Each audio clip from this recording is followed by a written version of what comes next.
Hello and welcome to today's episode of Leadership Dialogue, the show where we go beyond headlines to explore the decisions, challenges, and vision shaping today's leaders.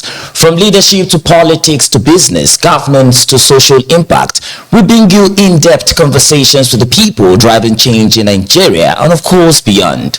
My name is Omotola Adeleke. Esther Ondoma will also be right here with me. Esther, how are you doing? Very fine, thank you. Of course, I have with me the National Youth Leader of the African Democratic Congress, ADC, Mr. Balarabe Rufa'i. Mr. Balarabe, we are glad to have you here. Good morning, Mr. Omotola. Thank you for having me today. You're welcome, sir. Yeah. All right, so today, our spotlight turns to the 2027 elections as we ask a critical question. Is the ADC truly the alternative Nigeria needs? As conversations around 2027 begin to intensify, a new question is gaining ground. Can the African Democratic Congress ADC truly disrupt Nigeria's dominant political structure? With growing dissatisfaction, some Nigerians are searching for a credible third force. But is the ADC ready to move from the margins to the mainstream? Or is this another pre-election rebranding exercise? Today, we examine the structure, leadership strength, national spread, and ideological clarity of the ADC, and whether it represents real change or recycled politics, in a new wrapper. National Youth Leader, ADC, of course. Mr. Balarabe, I would want to ask you this question, but of course, I'll probably know the answer already. I would want to ask if you believe the ADC is an alternative, for Nigerians, especially with what's going around already. But you're of the ADC, and you're the National Youth Leader. The answer is expected to be yes. But why do you think the ADC is an alternative or a better alternative to what we have right now? Yes. Good morning. No, rather afternoon. Afternoon. Yeah. The ADC, African Democratic Congress, is not only an alternative, okay, but also a last hope, a last option for Nigerians. As you can see, the government in power, instead of concentrating in giving good governance to Nigerians, what they're doing is coercing governors, coercing senators into their party. What they're doing is trying to make Nigeria a one-party system. Look at what is happening to the PDP. I'm sure you are not a politician, but if you are one, if you are asked to go and contest under the platform of PDP, I'm very sure you'll say no. Because there is no PDP now. They are in court. Always. Engulfed with crises. Engulfed with crisis. Look at the Labour Party. The Labour Party is no more. Is the Labour Party actually no more? Their major, person of Peter Obi has left. He's the muzzle of the party. Because of the crisis in the party. Okay. So the ADC is the only opposition party now in Nigeria that has any crisis and that have a very credible leadership, people with integrity. Our national chairman in person of Senator David Mark, a distinguished Nigerian, a man of integrity, is the national chairman. Okay. So for politicians that are serious, ADC is the only alternative and is the only option. Okay, moving away from alternative, let's actually talk about crisis. Now, there's a growing concern that there's a level of division in the African Democratic Congress, talking about loyalists to Peter Obi and people also loyal to Atiku. Now, there's this major concern amongst Nigerians and of course even at the African Democratic Congress, because Atiku had come out to say, please articulate it, don't insult the obedient. The obese have also said, don't insult the obedient. So should that be a major concern for Nigeria? Is that going to lead to a major crisis the way it's going? Yeah, that is the aroma of the party. Everybody wants to be there. Before, you were a king in your party. This time is a coalition. So you should expect all sort of little issues like that. But when we come to that bridge, I'm telling you, we're going to cross that bridge, because the ADC is a party that believes in the supremacy of the party. Whenever there is a meeting, Peter Obi is there, Atiku Abubakar is there, all the gladiators are there. Our national chairman is there. They are all equal. They are all equal. They are under the party. So I'm telling you, at the end of the day, when we come to that bridge, we're going to cross it, and Nigerians will be happy. Everybody will be happy. Talking about they are not equal, they are, should we call them rumors, or should we just call them allegations that Atiku is the one funding the African Democratic Congress, that in fact Atiku is the ADC's favorite? Can you clarify that for us? No. Like I've said, all our members are equal. We have embarked on membership and registration exercise.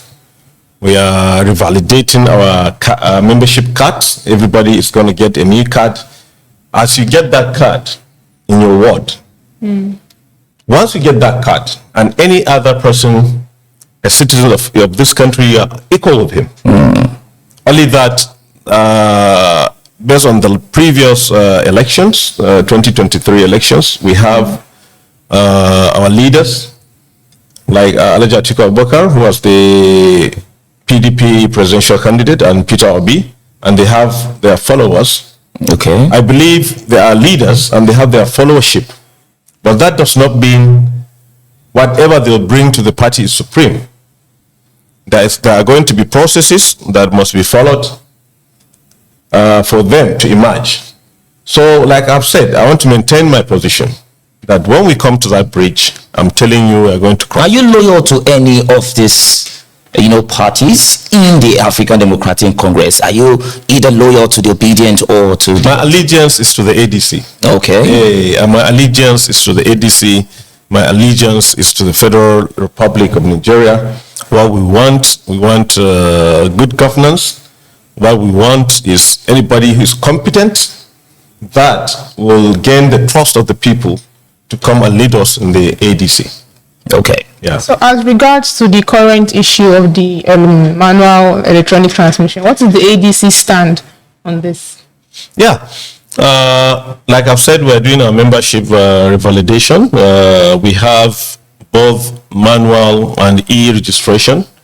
Just yesterday, we demonstrated in our party secretariat how the dual systems will go on. The leader of the committee of the membership, in person of Kashim Imam, an elderly statesman, and his members, Haji Aisha Yusuf, the deputy, chairman of the membership committee, they have demonstrated how seemingly Nigerians can go either way, either the manual or the e-registration. The e-registration will not take you more than 5 minutes to do, or rather 2, depending on your network. So that one is a done deal. How is the registration drive right now? Yes, I've never seen a party that is so loved by the people. Before the commencement of the registration portal, in anywhere you go in Nigeria, any ward, any state, any chapter, you see people trooping to ADC offices asking they want to register. Asking, tearing their former cards, tearing their former parties cards in ADC offices. So now I'm very sure people are calm, because like I have said, the ADC is the only option for anybody that want to participate democratically in this country. Quickly talking about the election transmission, electronic transmission of election result. A protest happened in Abuja. We saw the faces of people like Mr. Peter Obi. We saw Amechi. But there's this issue around. People are talking. Atiku wasn't in the protest. Rufa'i, who is also a member of your party, wasn't in the process. Should people be worried about the credibility of a political bigwig like Atiku? That protest, it was not only for ADC members. Okay. It was for Nigerians. The whole essence of the electoral reform process is because to gain confidence into the electoral system. During the last election, people lost confidence. A lot of political apathy. Because you can see we had about 93 million people that registered as voters. But at the end of the day, only about 29% of them. So you can measure the apathy. That was the root cause of the electoral reform. And the main issue is the e-transmission. And that was what brought the protest. Okay. The Senate decided that at the tail end of the processes of the reform, decided to remove that very important item. So still on the issue of this e-transmission, if the Senate at the end of the day decides to continue with the manual coalition, how would the ADC be able to manage their votes? See, this time around, our votes must count. Okay. We must make sure we are going to election with a very transparent process that will bring back hope that the confidence is not there anymore. So we cannot go an election where we know our votes will not count. The body language of this administration is that they want to write these results. So you're saying the election will be put on hold? Yes, I'm telling you, we will not go to an election that we know our votes will not count. And if the results will not be transmitted electronically, real time, I'm telling you, we will not have confidence in the process. To add to it, the present INEC chairman, during the 2023 election litigations he was the counsel of the APC, and he's now the umpire. You can see that we don't trust him. So you don't have confidence in the fact that he might deliver incredible. We don't have confidence in the leadership of INEC because the man umpiring the system is Professor Joash. Yes, Ampitan. He was a lead counsel of the ADC during last elections, and now they brought him as INEC chairman. We don't have trust in him. Now, the only hope we have that elections will be transmitted electronically. They are trying to remove it. So I'm telling you, the ADC, the major opposition, will not go to any election without us having confidence that our votes will count. So I want you to clarify. Are you saying the ADC is going to completely boycott the election if the electronic transmission of result is not fully, harmonized? If we are not sure of the processes, we are not going to election. Now, quickly, talking about constitution, talking about zoning in the ADC, Atiku Abubakar mentioned recently that there is no constitution for zoning in ADC's constitution. Don't you think that might, to a certain level, cause a level of quarrel, chaos, or crisis in the party? Because if you're saying anybody can just come out, perhaps some people might feel cheated on the long run. You see, we are having constitutional amendments now. Okay. We are having a 50-man wise committee looking at the manifesto of the party. We are doing a lot of things. Why? Because we believe internal politics is the key. Internal politics is the key. We are sanitizing the process. We are sanitizing the system. At the end of the day, we are going to come up with a very, foolproof constitution that will give every member of the party, confidence that there is going to be a plain level ground. The issue of zoning surely is from other parties. And like Atiku Abubakar, even some 3-4 days ago, Amechi was in Kano, and he made himself clear that zoning is going to be very crucial when it comes to success of the ADC in the 2027 elections. All these concerns are carried in what we are doing. We're going to come up with what will be suitable to the majority of our members. By God grace, I'm telling you that. All right, now let's talk about alliances once again. Former Ekiti State Governor Ayodele Fayose recently mentioned that Atiku met with the governor of Oyo State, Seyi Makinde, when he went down to Minna to meet with IBB. Yeah. It was that meeting actually, centered on Peter Obi being sidelined, because that's what Fayose is mentioning. That's what he said, that the plan was to sideline Peter Obi, since Peter Obi might not, agree to deputize with Atiku. So is there an alliance? Is there a Atiku Makinde prospective, ticket? What I know is that he went to greet the former president. As I've said earlier, the PDP is no more, so he's looking for options. Coming back to our party, that's the major. So you think Makinde is coming to the ADC? No, there's no PDP for now. PDP, so Makinde is still the same person in charge of the reconciliation committee for the PDP. There's nothing to reconcile there. It's what is happening in PDP, we all know. It's a sponsored campaign by the PDP members among themselves. The role Wike is playing. So you cannot reconcile. You can only reconcile genuine problems. Are you accusing the Minister of FCT of causing PDP's problem?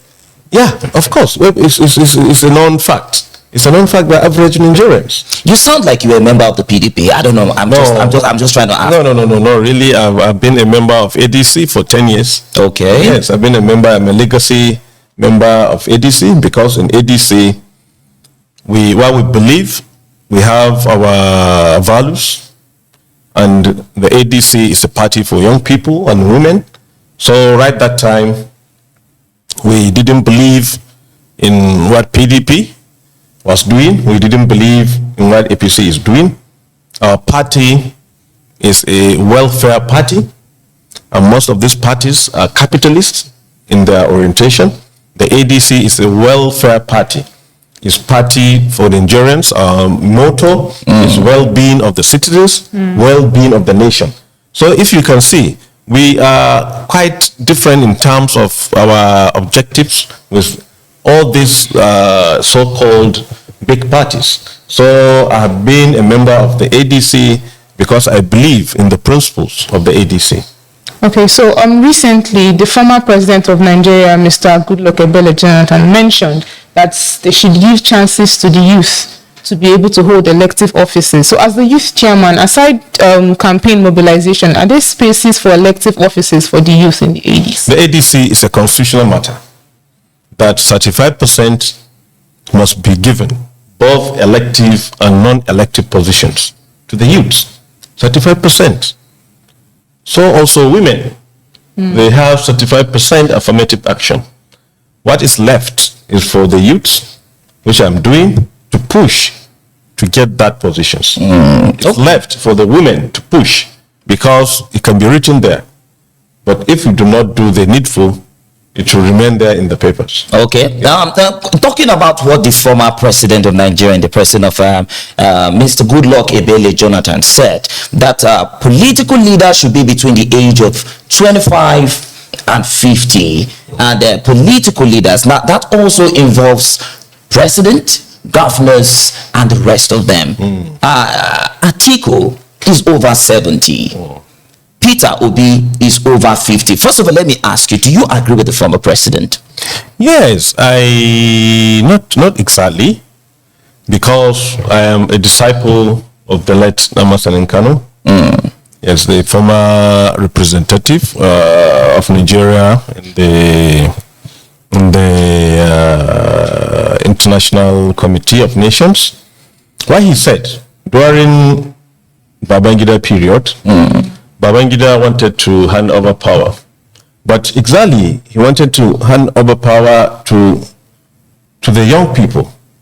So he came up with a program which he called New Breed.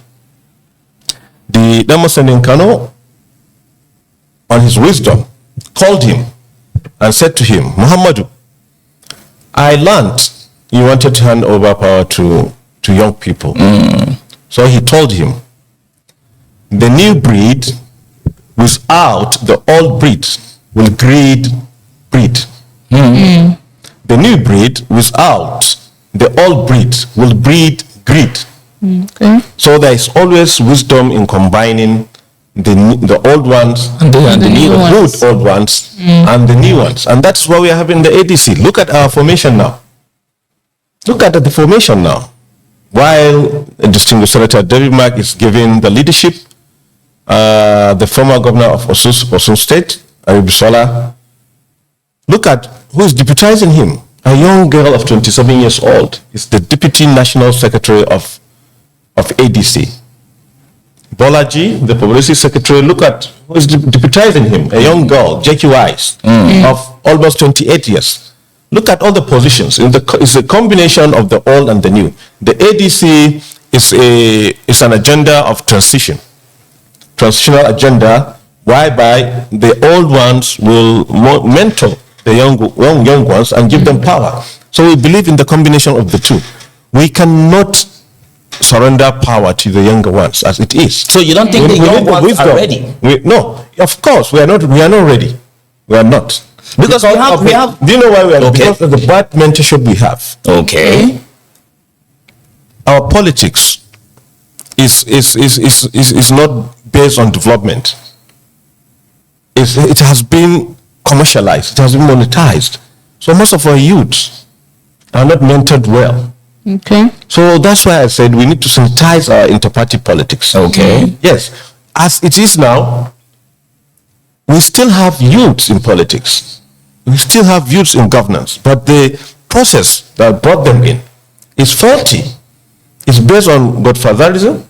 I always remember when, with regards to the local government autonomy, the federal government has decided to give local government autonomy. But the chairman protested that they don't want autonomy. Why? Because most of them are being put there by their governors. And they need to remit some commission and amount of money to state. And their governors ask them to say no to autonomy. So we may have youths, but the question is, what process have brought them? Our leadership recruitment process is faulty. But that's why I say we are not ready. We will only be ready when we have a system that believes in competence. Okay. That a plain level ground for our youth. We have youths who are very talented, who are professionals, but the process will not allow them to come in. But talking about good mentors, at the moment, if we're going to wait for good mentors, perhaps I might say we're going to wait forever, because the people who are the so-called mentors are still old people and they're still there and they're still going to keep mentoring these people. So where is the change going to come from? Of course, we have Burkina Faso, for example. The leader or the president of Burkina Faso is around 37. Mali is around 38. In fact, the president of France, Macron, is around 47 and 48. Yeah. These people perhaps did not wait for anyone to mentor them before they had to make sure they push. Don't you think the youth in Nigeria should push rather than just waiting for a mentor to mentor them? Because if you're talking about good mentors might lead to godfatherism. What do you think about that? And that is what we are having in the ADC now. Already, we're having it. It's a mentorship. Look, you wait and see the kind of leadership that ADC will provide to Nigerians. There are going to be 35%. That is, like I've said, constitutional. And there are going to be even more. And the youths that are coming out of that process are being given clear level ground. They are not to come from any godfather, but based on their competence. Like I have told you, my office is now working around the clock, filtering. We have a criteria of youths that we believe can lead, and we are going state by state. We are making our lists. At the end of the day, we have as aspirants college of youths. They are going to be trained. Okay. They are going to be imbibed with the values of integrity, competence, courage. Not the kind of youths that we have now who are only listening, their allegiance is to their godfathers. That's the current system we have. No, the youths that are well mentored in terms of integrity, courage, to deliver. So what I'm saying is anybody can be president as long as he's reached the age of 35. If you ask me for now, I will say I want somebody to be president who is below 50. That's what I want. This might be a little bit personal. What I'm saying is, in the ADC, we are conscious of the fact that the youth must be given an opportunity. Okay. The youth is our time now, but we need to mingle up so that we can learn some nitty-gritty of politics. You sound smart and really intelligent. You seem to know your honors. Don't you think you can also come out as a presidential candidate in the ADC? Sorry, I'm going too personal. I contested for governorship elections during the last 2023 elections. Only at the tail end of it, we had a consensus with another person who became the candidate, and I contested for the Senate. I'm a candidate. You go and see in INEC. My name is there. Okay. Youth can contest for any position. So there's a prospective position for you. But in the me, ADC. I'm a kind of person that I don't go to look for positions. Okay. I wait until when people believe I can do it. Okay. Even the governorship. It was not me.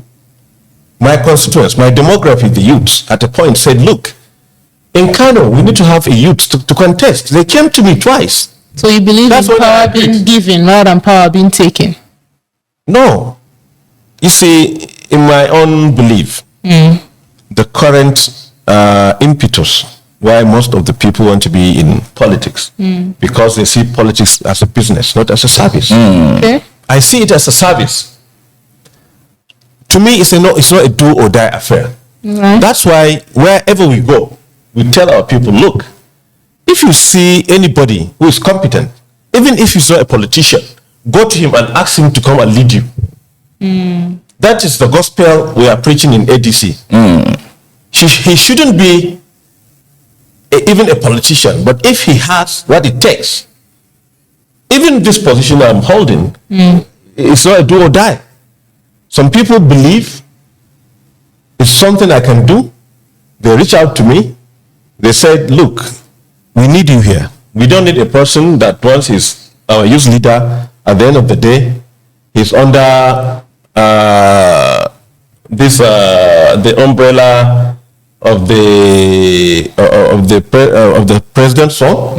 As it is, the president's son is the what did they call him? He's the is it a leader or something of all the youth leaders of all the political parties? Okay. Yes, he's leading them. They said they don't want somebody to be at the end of the day. We have the major political opposition party, and our youth leader is answering to the other party. So they have seen some level of integrity. I don't know what other qualities they have seen. They have asked me, please, this is the right time for you to come and do this thing. And this is what I'm doing. So I believe in the principle of people, reaching out to people that have competence, that have the integrity, that have the values to lead. Not people that want to be there for their own selfish end. Not people that would be there for their own tribes. Not people that would be there for their own religion. But people that their allegiance is to Nigeria, is to the Nigerian citizens. Okay. Nigeria, a great nation as we are, the giant of Africa, we all have that belief that one day we'll lead Africa. Okay, on the issue of allegiance to Nigeria, aside ADC, a political party that, is driven by winning political wins and all of that, what is the major ideology as to economic stability in Nigeria? Okay, in terms of our principles in the ADC? Yes. Like I've said earlier, you see, even the theme of our discussion today, you see, looking at all the statistics, the PPP, Purchasing Power Parity, the HDI, Human Development Index, when you look at it, the PPP, even at the low income and middle income, about the whole population are below the PPP. And when you look at the Human Development Index, it's the lowest in terms of the ranking. We have about 123 million people, recent statistics about the World Bank, living under poverty. People cannot feed themselves. People are hungry. Looking at the PPP, even if you are working, your cost of living compared to other countries is low. It's too low. So the whole population, about 233 million people, are not meeting up their basic needs. So we are a poor country, and without no reason. Our rankings in terms of economic, ranking, we are getting lower every day. Before we were first in Africa, now we are fifth. Yeah, or So IGP. yes. So GDP, sorry. GDP growth by the recent statistics by the government is not tallying with the realities of in the situation. People are not feeling the impact. All right. So there is something wrong with it. So the ADC, why the ADC is the alternative, is because our motto is well-being of the people. Okay. Our motto is well-being of the nation. We are concentrating, we are not going to be a capitalistic party. We are a welfare party, whereby our major concern is to make sure that our standards of living is high. All right. Or rather average. In the next 4 years, we are going to, inshallah. All right, Mr. Balarabe, before we conclude the program, let me ask you this quick question. When the APC came up on board, we had a coalition. We had some people from the PDP, we had some people from other political parties who went there to join them. APC came up on board and we saw what happened. Now, if ADC comes on board, don't you think there'll be a level of mistrust? Because you have people from other political parties too who had probably failed the country going into the ADC. How do the people trust the ADC when we have other old crops of leaders joining the ADC? Like I've said, we believe in the supremacy of the party. We are not going for any presidential candidate, any governor to bring a manifesto. Anybody that comes to lead in ADC is going to work with the party's principles. As it is a 50-man wise committee, they are on that job. It's not that you come and say you want to sell refineries. No. You cannot sell refineries when you are in the ADC, because selling refineries is not in tandem with our principles of welfareism of the people. We are seriously, as it is, looking at what can we do with our agriculture. Only Niger State, 74,000 kilometers square of land is enough. If fully utilized, it's enough to feed this nation. So most of our, what we will do, we will concentrate on how can we raise up the standard of living of the people. We cannot come on that day, like what this Baba did, to say that I remove Subsidy gone. From that day, he added another 50 million Nigerians into the poverty line. 50 million. If you are transporting yourself from your home to this place before the announcement, if it was 200, now it's 2,000 naira or more. And your salary has not been added. It's not adding up. It's not making sense. It's not making sense at all. All right. Thank you very much, Mr. Balarabe. It's about time we, bring the program to an end. But before we go, what are your conclusive statements? Yeah, what I'm saying is, Nigerians, we should be ready. Nigeria is a great country. We are the giant of Africa, 250 million people. About 70% of that young age. We must say no to electoral fraud. We must make our electoral processes to be what we can believe in. We must say no to electoral fraud. As long as we do not trust the process, we should not go to election. There is no essence of going to election that will not be counted. That's my message for now. All right, thank you very much. So that brings us to the end of today's edition of Leadership Dialogue. Many thanks to our guest once again, the National Youth Leader of the African Democratic Congress. Thank you very much, Mr. Balarabe Rufa'i. Yeah, thank you very much. We're so glad to have you. Yes. God bless you. Yes, this is our logo. Okay. Humanity. But that doesn't mean I'm partisan, please. All right, Esther Ondoma, thank you very much for staying here. Thank you. So to our listeners and viewers out there, don't forget to follow, like, share, and subscribe on all social media platforms at LJE News. My name still remains Omotola Adeleke. Bye for now.